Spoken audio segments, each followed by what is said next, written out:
우리가 다 알고 있다시피 다윗은 30세에 왕이 되었습니다.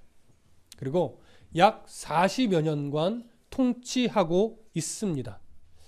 처음에는 남유다만의 왕이 돼서 대략 7년 6개월을 헤브론에서 통치를 했습니다. 그러고 나서 이스라엘 전체의 왕이 된 후에 예루살렘에서 대략 33년간을 통치를 했지요. 그래서 현재 우리가 읽은 열왕기상 1장의 이 시점에서 다윗의 나이는 대략 70세 정도로 여겨집니다.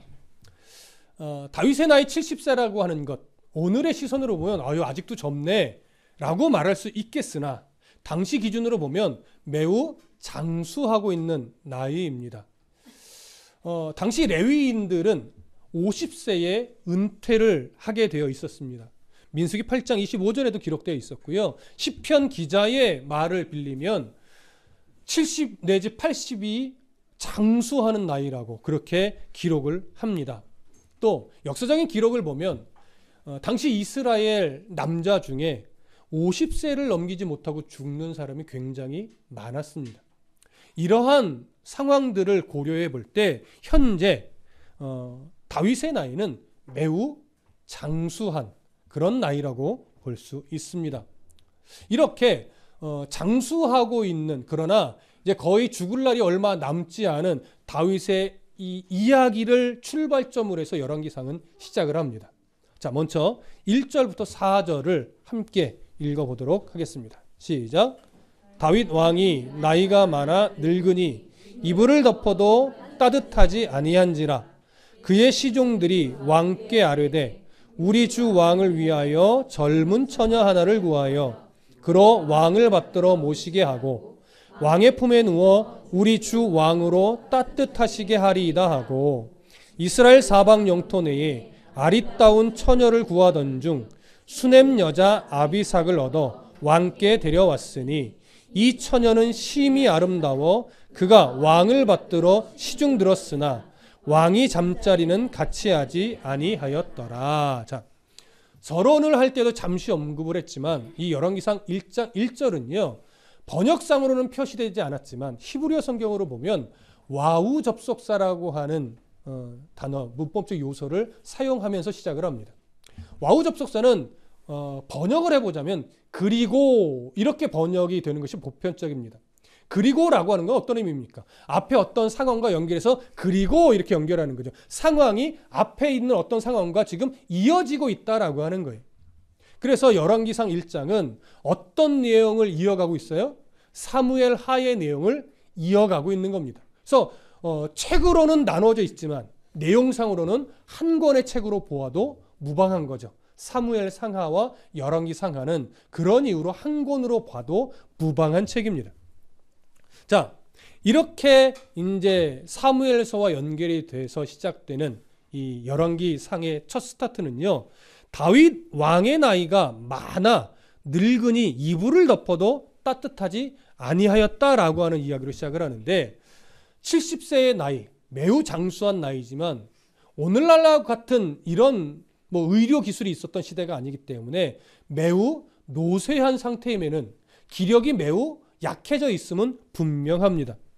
그래서 다윗은 자기 몸 하나도 제대로 가누기가 어려운 그런 몸 상태까지 되었던 것으로 여겨집니다. 이런 다윗의 몸 상태를 오늘 성경이 뭐라고 표현하냐면 이불을 덮어도 따뜻하지 않았다라고 표현을 하죠. 자, 다윗 이불을 덮어도 따뜻하지 않은 그런 나이의 몸 상태가 되었습니다. 이 부분을 해석함에 있어서 학자들 중에는 조금은 재밌긴 하지만 이것을 이렇게 표현하기도 해요. 아마도 다윗이 동맥경화증이 있었을 것이다. 그래서 동맥경화증이 악화돼서 혈액순환이 잘 원활하지 않다 보니까 이불을 덮어도 따뜻하지 않은 거다. 여러분, 이 표현이 웃을지 모르겠지만 많은 학자들이 이 견해에 지지를 해요. 네.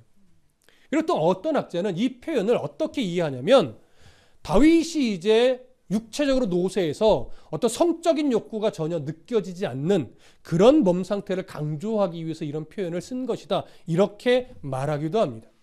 틀렸다라고 말하기는 좀 어려울 거예요. 두 견해 다 틀렸다고 단정하기는 어려우나 강조점이 어디에 있을까를 고려해 본다면 오늘 성경은 다윗이 지금 급속도로 쇠약해져 있음을 강조하고 있는 쪽에 더 초점을 두는 것이 더 좋을 것이라고 여겨집니다. 무슨 말씀인지 이해되시죠? 자, 그러한 다윗의 급속도로 쇠약해져서 자신의 업무를 잘 감당하기조차 자기 몸 하나 이렇게 가누기조차 조금 어려운 그런 육체적 상태에 놓여 있는 다윗의 모습으로 시작을 하면서 2절이 이렇게 연결을 하죠. 그의 시종들이 왕께 아뢰되 우리 주 왕을 위하여 젊은 처녀 하나를 구하여 그로 왕을 받들어 모시게 하고 왕의 품에 누워 우리 주 왕으로 따뜻하시게 하리이다.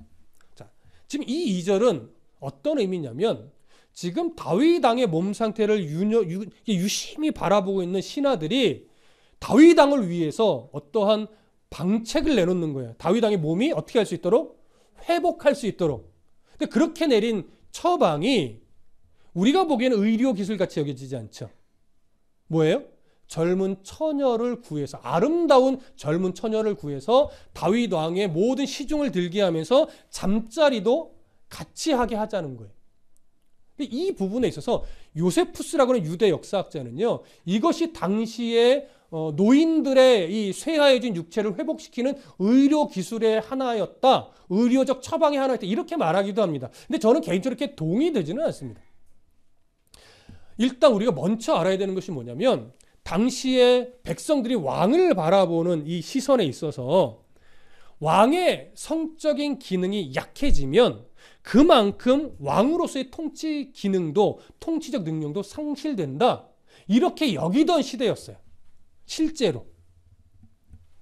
그러니까 왕이 여전히 여인과 잠자리를 같이 할 수 있는 능력이 되면 그만큼 통치 능력이 유지된다, 이렇게 여기던 때예요. 그러니까 왕들에게 있어서 당시 사람들의 기준으로 왕이 여러 아내를 두는 것이 그리 흠이었던 시대가 아닙니다. 하나님의 뜻과는 전혀 다른 거죠. 이런 이유로 인해서 당시에 이런 이유와 함께 당시 백성들 안에는요, 또 어떤 이해가 있었냐면 노인이 젊은 여인과 신체적으로 접촉을 하면 생기가 회복된다라고는 이해를 가지고 있었어요. 그러다 보니까 신하들이 이런 이해를 어떻게 하는 거예요? 지금 수용하는 거예요. 그래서 다윗 왕의 원기를 회복시키려고 아름다운 젊은 처녀를 지금 이스라엘 전역에서 찾게 되는 거죠.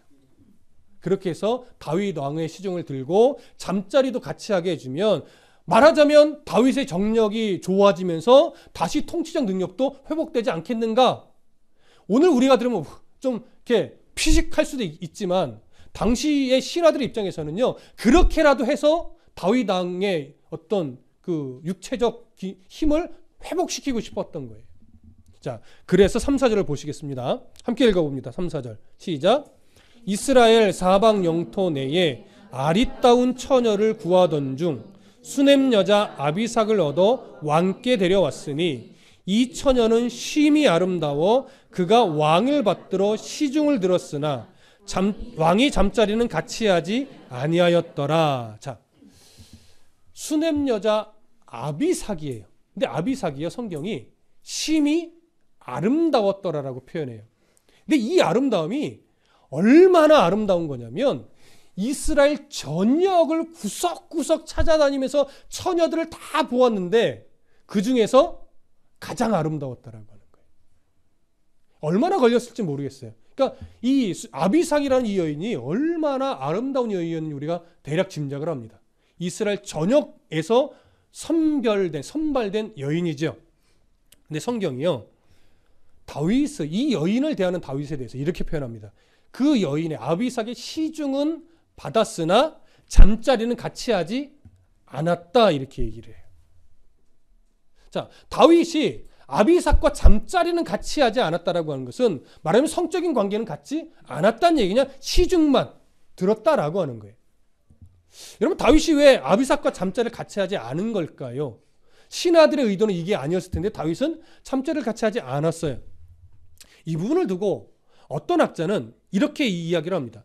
다윗의 육체가 얼마나 쇠하였는지를 강조하려고 이렇게 표현한 것이다, 이렇게 표현을 해요. 그러니까 육체가 너무 쇠해서 잠자리를 갖지 못한 거죠. 근데 성경은 잠자리는 하지 못했다 이렇게 표현하지 않고 잠자리를 같이 하지 않았다. 다윗이 스스로 뭐 한 거예요? 거절한 쪽에 조금 더 초점을 맞추는 거예요. 자, 그러면 다윗이 물론 성적인 능력도 많이 상실됐겠죠. 나이가 70세이고 기력이 쇠했는데, 하지만 그쪽에 초점을 두고 있는 것이 아니라 다윗이 어떤 이유에서인지 난 이제 잠자리는 안 해. 이렇게 된 것에 더 초점을 맞추는 거죠. 왜일까요? 우리는 다윗의 사무엘하에 기록된 다윗의 이야기에서 어떤 사건을 떠올릴 수밖에 없냐면 밧세바와의 사건을 통해서 하나님이 그렇게 성적으로 많이 치우쳐 있었고 자기 눈에 좋은 여자를 하나님의 뜻과 상관없이 함부로 범할 때 어떻게 하나님이 생각하고 어떠한 징계를 내리셨는지 다윗은 뼈저리게 느꼈던 인물이에요. 그러니까 그 사건을 거치면서 다윗은 이제 내가 하나님 앞에 이 경건을 이 나이에라도 내가 경건을 유지해야 되겠다. 이런 이유로 아비삭과의 잠자리는 거절한 것으로 보는 것이 오히려 사무엘하와 연결된 문맥의 흐름상 훨씬 더 좋다라고 여겨집니다. 이렇게 된다면 다윗은 육체적으로는 쇠했지만 아직 영적으로는 어떻게 되는 거예요? 깨어 있는 거죠. 그러면 다윗의 이 영적인 부분은 왜 깨어있다라고 우리가 이야기할 수 있느냐? 앞으로 확인이 되겠지만 28절 이후의 내용을 보다 보면 아도니아의 반역에 대해서 다윗이 이렇게 대처를 해라 라고 말하는 장면이 나오는데 그 대처의 내용이 너무 탁월해요. 정말 아주 정확하게 그 상황에 대한 방안을 내놓고 그렇게 진행이 되게 만들어요. 이런 걸 볼 때 다윗이 영적인 어떤 분별력까지 쇠퇴해 있었다 이렇게 보기에는 참 어렵습니다. 그러니까 육체적으로는 노쇠해 있었지만 잠자리를 같이 하지 않으므로 그가 영적으로는 하나님 앞에 깨어 있으려고 참 애를 썼다 노년에 이렇게 보는 것이 오히려 문맥의 흐름상 훨씬 더 자연스럽다라고 여겨지는 겁니다. 자, 이런 이해 속에서 이제 다음 구절로 연결을 할게요. 5절과 6절 함께 읽습니다. 시작. 그때에 핫깃의 아들 아도니아가 스스로 높여서 이르기를 내가 왕이 되리라 하고 자기를 위하여 병거와 기병과 호위병 50명을 준비하니 그는 압살롬 다음에 태어난 자요 용모가 심히 준수한 자라. 그의 아버지가 네가 어찌하여 그리하였느냐 하는 말로 한 번도 그를 섭섭하게 한 일이 없었더라. 자, 누구에 대한 이야기냐면 핫깃의 아들 아도니아에 대한 이야기입니다. 다윗이 이 70세의 나이에 육체의 기력이 많이 쇠하여져서 사실은 자기 몸 하나 가누기도 어렵고 정상적으로 나라를 다스리는 이 업무를 해내기가 좀 어려운 이런 상황이었던 거죠. 그때 왕위 서열 1순위였던 아도니아가 넷째 아들입니다. 다윗은 넷째 아들인데 이 아도니아가 다윗의 허락 없이 주도 면밀하게 모반을 꾸미는 이런 내용이 되는 거예요. 여러분 아도니아는요 다윗과 핫깃 사이에서 태어난 아들이에요. 서열상으로는 넷째 아들입니다. 근데 왜 왕위 서열 1순위냐? 첫째 아들이 누구죠? 암논이에요. 암논이 다윗의 딸 다말을 말하자면 연모했는지 어떤 악한 의도가 있었는지 우리 사무엘서에서 확인을 했었지만 범했어요. 말하자면 강간을 했어요. 이것 때문에 그의 친오라비인 셋째 아들 압살롬이 분노해서 암논을 암살하게 되죠. 죽여요. 그래서 첫째 아들은 죽습니다. 둘째 아들이 누구냐면 길르압이에요. 근데 성경에서 길르압은 별로 기록이 없습니다. 그래서 성경은 여러 학자들은 길르압은 어렸을 때 죽은 것으로 봅니다. 별로 그에 대해서 드러나지 않고 중간에 전혀 거론이 안 돼요. 그래서 이것은 길르압은 일찍 어렸을 때 죽었을 것으로 대부분 보고 셋째 아들은 압살롬입니다. 사무엘서 확인했지만 여러 이유로 그는 아버지를 대적하여 반역을 했고 반역을 하다가 전쟁 중에 어처구니없이 죽게 되죠. 그렇게 해서 첫째, 둘째, 셋째 아들이 다 죽게 되니까 살아있는 아들 중에 가장 서열이 높은 게 바로 이 넷째 아들 아도니아였어요. 그래서 아도니아는 아버지가 노쇠한 틈을 타서 자기가 스스로 왕이 되려고 공공연히 맞죠? 가끔 이런 게 헷갈려요. 말하다 보면 공공연히 내가 왕이 될 것이다 이렇게 외치면서 다녔어요. 외치는 것뿐만이 아니라 오늘 성경은 이렇게 말해요. 병거와 기병과 호위병 50명을 준비했대요. 여러분 기억을 다듬어 보시면 누구의 모습과 비슷합니다. 누구의 모습과 비슷하죠? 압살롬이 반역할 때. 확인을 해보겠습니다. 사무엘하 15장 1절. 사무엘하 15장 1절. 자, 찾으셨으면 함께 있습니다. 사무엘하 15장 1절 시작. 그 후에 압살롬이 자기를 위하여 병거와 말들을 준비하고 호위병 50명을 그 앞에 세우니라. 똑같나요? 다르나요? 똑같죠. 지금 여기서부터 성경은 압살롬과 아도니아를 은근히 같이 비교하면서 갑니다. 그러니까 자, 사무엘서에서 압살롬을 이야기할 때도 언급을 했지만 호위병, 병거, 말들, 특히 호위병 50명 이런 것들은요. 왕자가 소유할 모습이 아니에요. 이것은 왕이 자신의 호위를 위해서 거느리는 그런 내용이란 말이죠. 근데 이런 왕이 거느릴 만한 이 말들, 호위병들을 지금 누가 거느린 거예요? 왕자가 거느린 거예요. 나라 차원에서 해준 걸까요? 자기 스스로 조직한 걸까요? 네, 압살롬도 자기 스스로 조직한 것이고 지금 아도니아도 자기 스스로 조직한 겁니다. 그러니까 이 조직은 사조직이에요. 그래서 이 조직은 압살롬과 똑같이 모반을 꾸미기 위한 기초 병력으로서 지금 준비되어진 그런 조직이 되어지는 겁니다. 이처럼 지금 아도니아도 압살롬처럼 모반을 준비하고 있었어요. 그러면서 백성들이 볼 때 마치 압살롬 때도 똑같았지만 자신을 백성들이 보기에 왕처럼 포장하고 있는 거예요. 야, 저 정도 거느릴 정도 보니까 곧 아도니아가 뭐가 되겠구나? 왕이 되겠구나. 이러면서 백성들마저도 인정하게끔 만들려고 하는 의도가 배어 있는 거죠. 근데 성경은요, 이런 아도니아에 대해서 또 무엇이라 표현하냐면 용모가 준수하다. 여러분, 당시 용모가 준수하다는 것은 무엇과 동일한 표현이냐면 왕적으로 보이는 외모로서 왕의 소질, 왕의 자질을 충분히 갖추고 있는 자다, 이런 의미와 똑같았어요. 압살롬 때도 표현은 다르지만 비슷한 내용이 있습니다. 확인해 보겠습니다. 사무엘하 14장 25절. 사무엘하 14장 25절.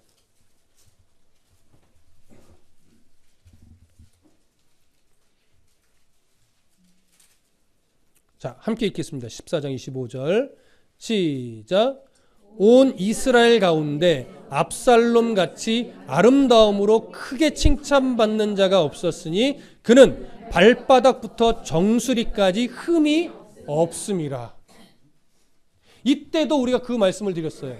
사람이 볼 때는 압살롬처럼 왕이 될 만한 자질을 갖추고 있는 자가 없으나 중요한 건 사람이 볼 때의 자질이에요? 하나님의 선택이에요? 하나님의 선택이에요. 압살롬은 하나님이 선택한 자가 아니었던 거죠. 그렇다면 압살롬은 모반을 꾸미는 건 안 됩니다. 모반을 꾸민다는 얘기는 누구에게 대적하는 것과 똑같아요? 하나님께 대적하는 것과 똑같은 거예요. 지금 아도니아의 모습도 그 압살롬의 모습과 똑같이 가고 있는 겁니다. 그래서 압살롬과 아도니아는 지금 같은 모양으로 흘러가고 있음을 성경이 드러내는 건데, 그래서 우리가 어떤 표현을 보게 되냐면 6절 앞부분을 보면 이런 표현으로 함께 가요. 그는 압살롬 다음에 태어난 자요. 여러분, 이 표현을 문득 보면 압살롬이 넷째 아들이라는 걸 드러내려고 이 표현을 썼나 보다, 이렇게 보게 되지만 그런 의미가 없는 것은 아니지만 이 흘러가는 흐름을 보면 이게 왜 이런 표현을 쓰고 있는 걸까요? 그는 압살롬의 행적을 똑같이 밟아가고 있음을 은연중에 지금 드러내고 있는 거예요. 압살롬이 모반을 꾸몄던 것과 지금 아도니아가 모반을 꾸미는 모습은 거의 똑같다. 그러니 아도니아의 모반은 하나님이 인정하는 모반일까요? 인정하지 않는 모반일까요? 인정하지 않는 모반임을 성경은 지금 보여줍니다. 이제 그런데 여기서 6절 하반절에 또 안타까운 표현이 나와요. 중간에 이렇게 말하죠. 그의 아버지가 누구예요? 다윗. 그의 아버지가 네가 어찌하여 그리하였느냐고 하는 말로 한 번도 그를 섭섭하게 한 일이 없었더라. 자, 긍정적인 표현일까요? 부정적인 표현일까요?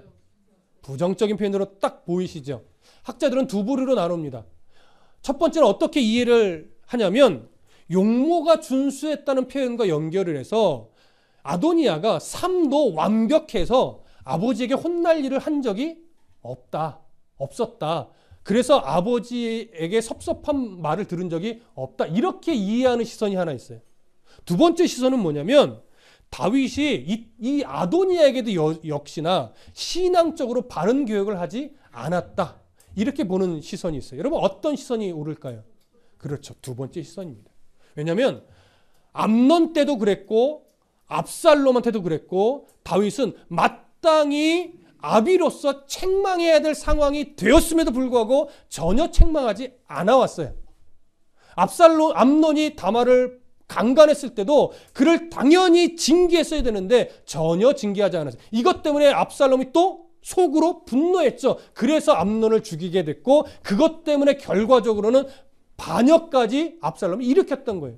압살롬이 반역을 일으켰을 때도 그를 징계하려고 하지 않고 오히려 그냥 내 잘못이다고 하면서 순수하게 그 상황을 받아들였고 어떻게 해서든지 압살롬 죽지 않게 하려고 백성들 생각이나 하나님의 뜻은 전혀 생각하지 않고 압살롬이 죽지만 않게 하려고. 여러분 부성애를 이해할 수는 있으나 부성애가 하나님의 뜻보다 앞서서는 절대 안 됩니다. 그렇게 될 때 그것이 우상숭배와도 별반 다름이 없는 거예요. 오히려 눈물을 머금고 하나님의 뜻 안에서 자식을 징계하는 것이 그를 향한 진짜 사랑일 수도 있는 거예요. 다윗은 이전도 그랬지만 지금도 여전히 바로 이 부분에 실패하고 있습니다. 다른 면에서는 영적으로 그래도 하나님 앞에 바르게 살려고 참 애쓰는 참 괜찮은 사람인데 바로 이 부분에서만큼은 참 연약했어요. 여러분 모든 성도들이 다 그렇습니다. 모든 게 다 나쁜 게 아니에요. 각자 이런 면은 너무 좋은데 참 이 면이 약해. 이런 게 다 갖고 있단 말이죠. 우리가 스스로 싸워야 될 게 바로 그 면. 왜 나는 이런 면은 안 될까? 바로 이 부분이 내가 치열하게 싸워야 될 영적 싸움의 한 부분인 겁니다. 그 부분에서 여러분 꼭 잘 싸워서 이겨내시기를 하나님의 뜻대로 잘 다듬어 가시기를 부탁합니다. 자, 이렇게 바른 훈계와 바른 책망을 받지 않고 자랐던 아도니아는 이제 압살롬과 매우 닮아 있었고 압살롬처럼 지금 반역을 위해 자기 세력을 구축해 갑니다. 자, 7절과 8절 보겠습니다. 7절과 8절 함께 읽습니다. 시작. 아도니아가 스루야의 아들 요압과 제사장 아비아달과 모이하니 그들이 따르고 도우나 제사장 사독과 여호야다의 아들 브나야와 선지자 나단과 시므이와 레위와 다윗의 용사들은 아도니아와 같이 하지 아니하였더라. 자, 이제 이 구절을 보면 드디어 점차 아도니아의 모반이 이제 깊어지는 것을 볼 수 있어요. 누구와 함께 모반을 꾸몄어요? 요압과 아비아달이에요. 요압은 군부 세력의 대표로서의 역할이고 아비아달은 바로 종교 세력을 대표하는 인물입니다. 당시에 대제사장이 둘이었던 것으로 여겨집니다. 아비아달과 사독이죠. 그런데 아도니아는 지금 누구와 모반을 꾸며요? 바로 요압과 아비아달이에요. 우리 요압은 잘 압니다. 사무엘서에서 여러 모습이 나왔어요. 군사적 능력이 탁월했고 정치적 능력도 탁월해서 다윗에게 정말 충성을 다했던 인물이지만 그도 요압의 특징은 뭐예요? 다 자기중심적이었어요.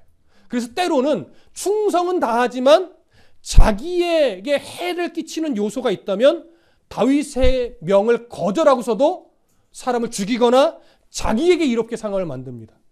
다윗에게 배반은 하지는 않아왔지만 그러나 그런 성향이 이제 아도니아 때 와서는 결국 다윗을 배반하는 자리에 서게 되죠. 그래서 요압과 아비아달이 아도니아와 함께 모반을 꾸미면서 이제 아도니아를 왕으로 추대하려고 이런 움직임을 이미 시작을 한 겁니다. 그런데 8절에서는 그와 달리 무슨 표현을 이어가냐면 사독과 분하야. 사독은 종교 세력의 또 대표입니다. 한편에 서 있는 대제사장이죠. 분하야는 군부 세력의 또 대표 역할을 하는 그런 인물입니다. 이렇게 사독과 분하야, 여기에 아도니아에게 없는 한 부류가 더 있어요. 바로 선지자예요. 선지자 나단, 그리고 시므이, 레위, 그리고 나머지 다윗의 용사들은 그 모반에 참여하지 않았대요. 무슨 말입니까? 아도니아의 편에 서지 않고 솔로몬 편에 서 있다라고 하는 거예요. 다윗 편에 서 있는 건데 지금은 이들은 이어가 보면 솔로몬 편에 서 있는 거나 똑같은 거예요. 그러니까 이 얘기는 솔로몬 편에 서 있다는 얘기예요. 아도니아와 비교해서. 자, 이렇게 솔로몬 편의 세력은 역시나 다윗 편에 선 것과 똑같지만 아도니아와 다르게 선지자까지 솔로몬의 편에, 다윗 편에 지금 서 있습니다. 자, 그렇다면 이제 우리가 여기서 생각해야 될 게 있어요. 뭐냐면 실제로 아도니아는요, 왕위 서열 몇 순위라고요? 1순위예요. 용모도 순수했어요. 누가 보아도 왕이 될 상이에요. 누가 보아도 왕이 될 상을 가지고 있어요. 그러니까 그냥 보기에 아도니아가 왕이 되는 것은 어떻게 보면 자연스러운 일이고, 다윗은 이제 노쇠해서 죽을 날이 멀지 않았어요. 모반을 꾸밀 이유가 있나요, 없나요? 없죠. 시간이 그를 왕으로 만들어 줄 거란 말이에요. 그런데 이상하게 지금 상황을 보면 모반을 꾸미는 상황이에요. 반역을 곧 일으킬 상황이에요. 여러분, 아도니아가 왜 반역을 일으킬까요? 굳이 왜? 이미 이 얘기는 아도니아와 솔로몬 간의 긴장 관계가 이미 형성이 되어 있기 때문에 그래요. 그러면 왜 이런 긴장 관계가 형성이 됐을까요? 공식적으로, 공개적으로 아직 선포되지는 않았지만 그 안에서는 이미 누가 다음 왕으로 내정이 되어 있었을까요? 솔로몬이죠. 이후에 보면 더 드러나요. 이미 다윗이 솔로몬을 다음 왕으로 세우기를 약속했다라고 하는 것이 나단과 또 밧세바의 대화 속에서 다 드러납니다. 그렇다면 이 사실을 아도니아가 알았다는 거예요? 몰랐다는 거예요?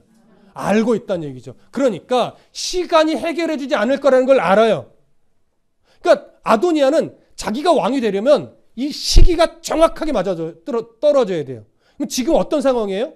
다윗이 갑자기 몸 상태가 노쇠해져서 자기 몸 하나 가누기도 어려울 정도이고 왕으로서 업무를 하기도 어려워서 수종 드는 여인이 아니면 일상생활 자체가 어려워지는 거예요. 그러니까 이때 아직 다음 왕에 대해서 선언이 없었으니까 아도니아가 모반을 딱 꾸며서 세력을 딱 잡기만 하면 솔로몬을 내치고 자기가 뭐가 될 수 있어요?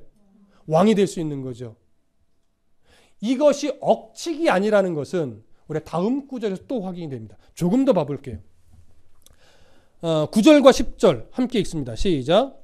아도니아가 에느로겔 근방 소헬렛 바위 곁에서 양과 소와 살찐 송아지를 잡고 왕자 곧 자기의 모든 동생과 왕의 신하된 유다 모든 사람을 다 청하였으나 선지자 나단과 분하야와 용사들과 자기 동생 솔로몬은 청하지 아니하였더라. 자, 아도니아는 어느 시기인지는 모르겠지만 이때다 이제 기회를 딱 잡고 나서 자기 편에 서 있는 사람들을 어디로 불러 모으냐면 에느로겔 근방 소헬렛 바위 곁에 모이게 합니다. 이게 물이 있는 곳인데 이곳에 모여서 무엇을 했다라고 성경이 말하냐면 양과 소와 살찐 송아지를 잡았대요. 근데 그 잡는 자리에 누가 있었느냐? 왕자 곧 자기의 모든 동생들, 그러니까 다윗의 다른 아들들이에요. 그 아들 다 불렀대요.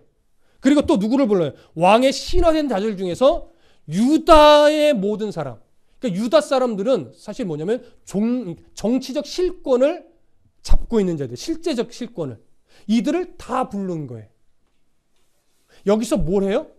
양과 소와 살찐 송아지를 잡았대요. 양과 소와 살찐 송아지를 잡았다는 게 뭘 했다는 걸까요?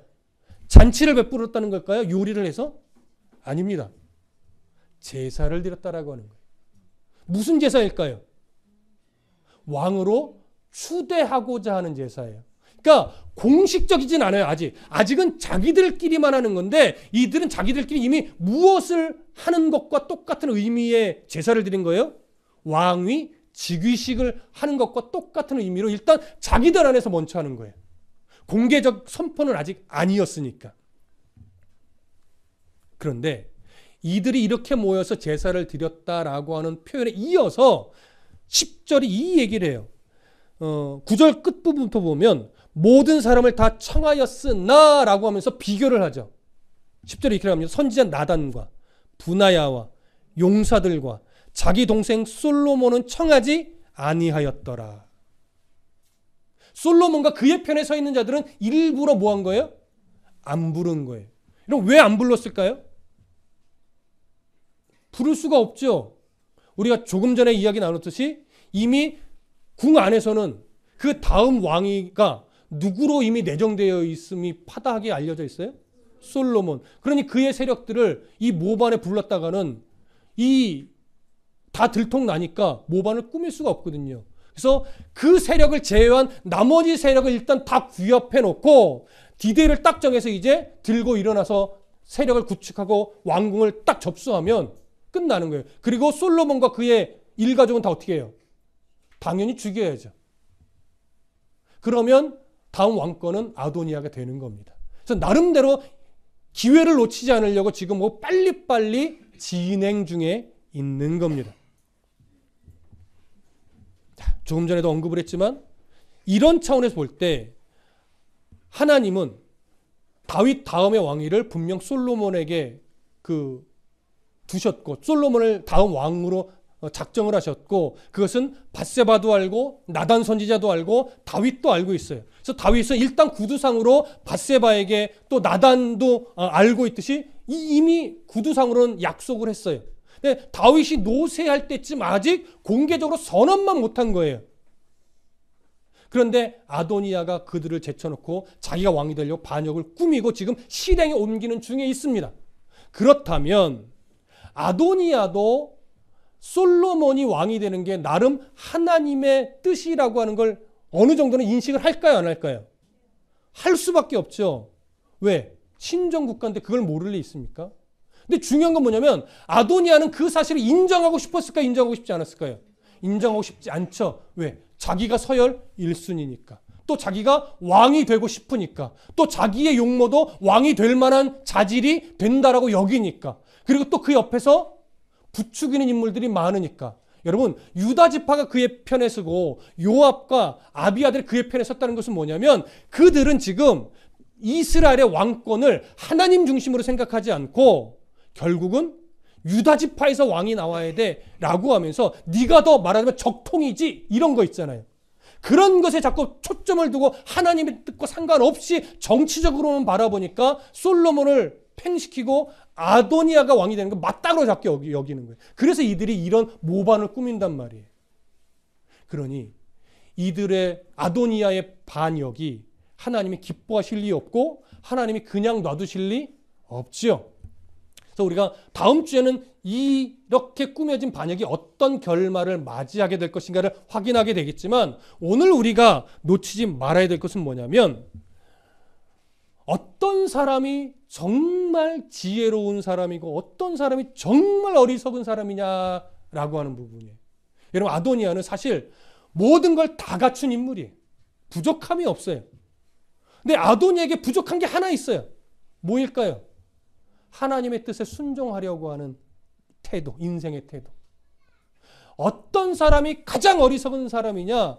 하나님의 뜻에 마음을 두지 않고 하나님의 뜻보다 자기 뜻을 더 우선시하고 자기가 이루고 싶은 것, 하고 싶은 것이 하나님의 원하심보다 더 강하게 마음에 자리 잡고 있는 사람. 그 사람이 가장 어리석은 사람입니다. 어떤 사람이 가장 지혜로운 사람일까요?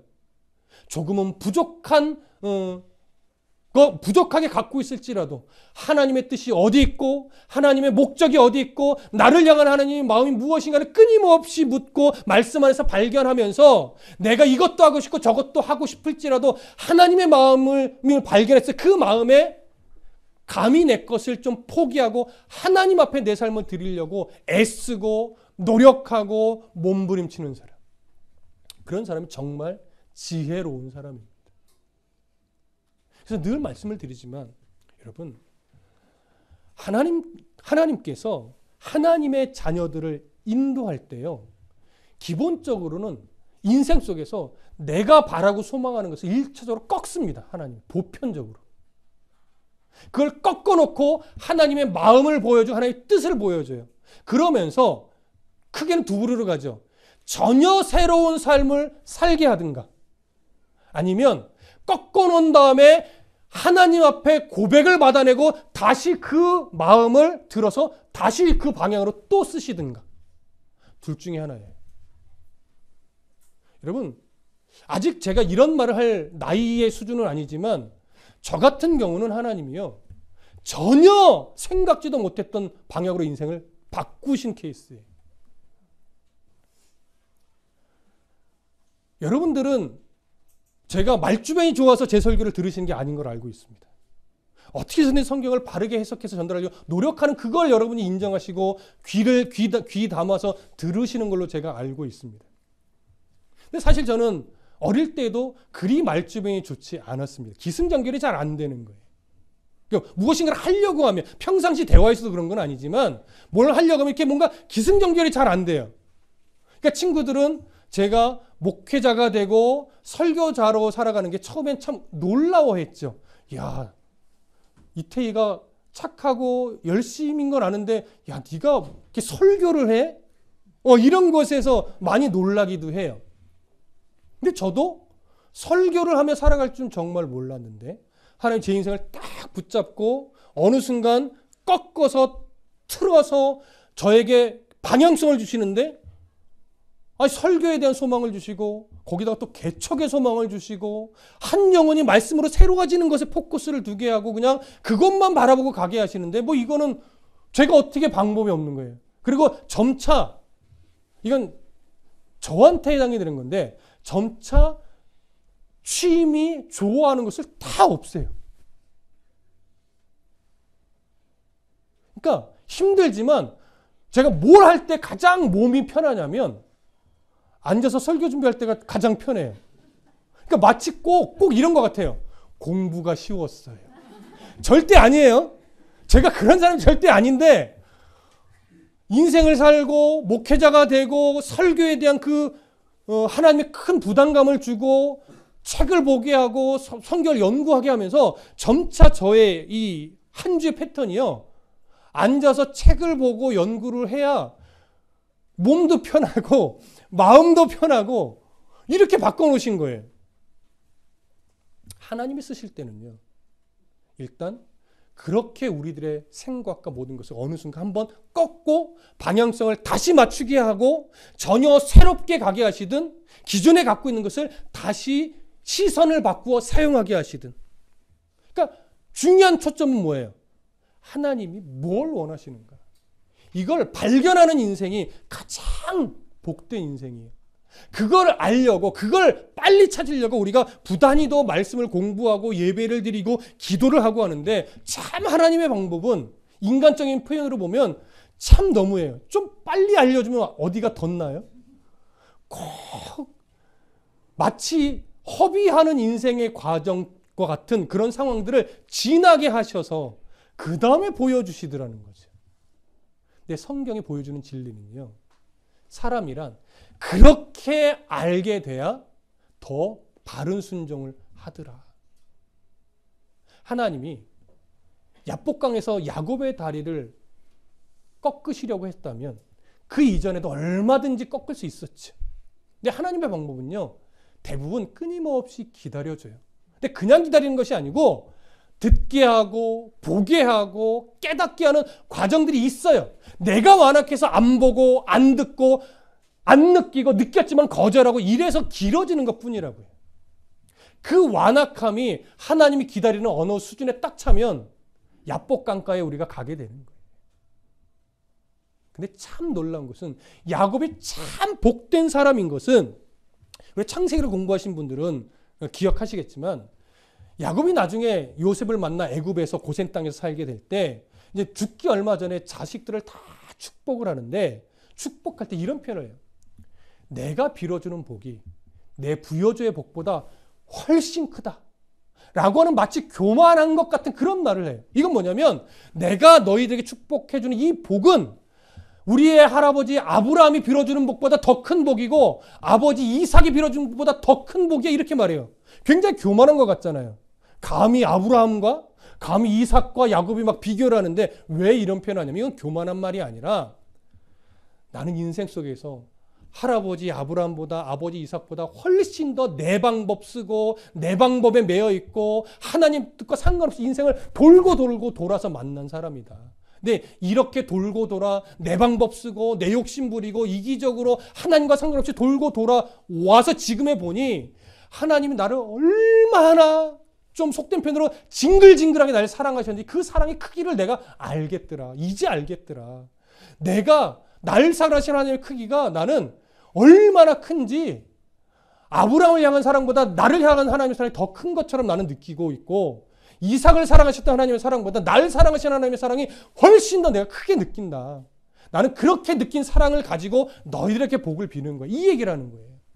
그러니 여러분, 야곱은 정말 자기 방법으로 일평생을 보냈던 사람이고 끝까지 편애했던 사람이고 끝까지 자기에게 있어서 12아들 중에 요셉과 베냐민만 자기 아들이라고 그러고 라헬만 자기 아내라고 말했던 그런 아주 편애한, 자식들을 편애했던 그런 아버지였어요.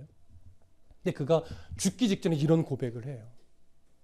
이게 뭐예요? 우리도 그렇게 살라는 것이 아니라 어떤 사람이 가장 복된 사람이냐, 어떤 인생의 경로를 겪었든지 간에 끝내 날 향한 하나님의 이렇게 큰 사랑을 발견하고 인정하고 고백하며 하나님 앞에 서는 사람이 가장 복된 사람인 거예요.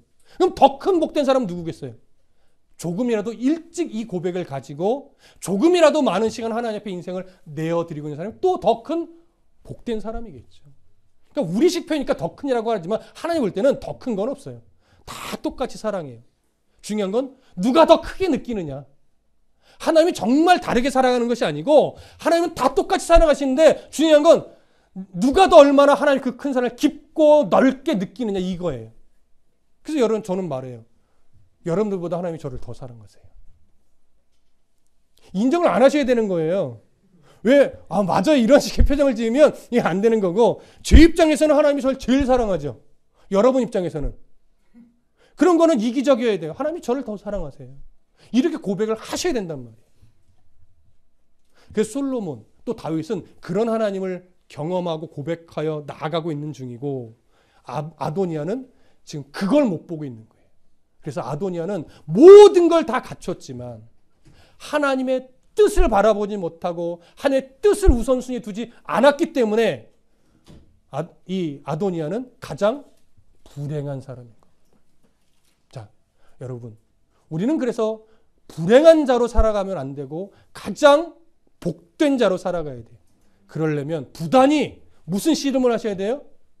하나님을 바라보고 날 향한 하나님의 뜻이 무엇인지 끊임없이 묻고 말씀 안에서 찾고, 그래서 오전에 나누었듯이 그런 하나님을 발견하는 씨름과 함께 하나님이 하나 되는 공동체를 이루게 하기 위해서 성도들 간에 친밀한 교제를 하고, 그 친밀한 교제 가운데 자기 희생적 태도를 가지고 나보다 남을 더 존귀하게 여겨주는 그런 삶을 살아가면서 내 신앙의 실력을 쌓으면 그 실력이 이제 비로소 내 가정에서, 교회 밖에서, 일터에서, 학교에서 발휘가 되면서 나를 통해 한 영혼 한 영혼이 하나님을 만나는 이런 일들을 경험하게 될 거란 말이죠. 그 기쁨을 내 마음에 품을 줄 아는 사람, 이런 사람이 정말 복된 사람이고 하나님이 인정하는 사람입니다. 그래서 이런 복된 성도의 삶을 살아가기 위해 오늘도 끊임없이 고민하고 하나님께 묻고 말씀 앞에 내 시선을 고정하기도 하고 하나님께 내가 내어 맡길 수 있는 용기도 가져보기도 하고, 또 그 하나님을 만나려고 또 선교지를 장기로 가보기도 하고, 이런 하나님 앞에 몸부림이 있고 그 몸부림의 흔적이 쌓이고 쌓여갈 때 정말로 세상이 감당 못하는 그런 믿음의 성도가 될 것을 확신합니다. 기도하겠습니다.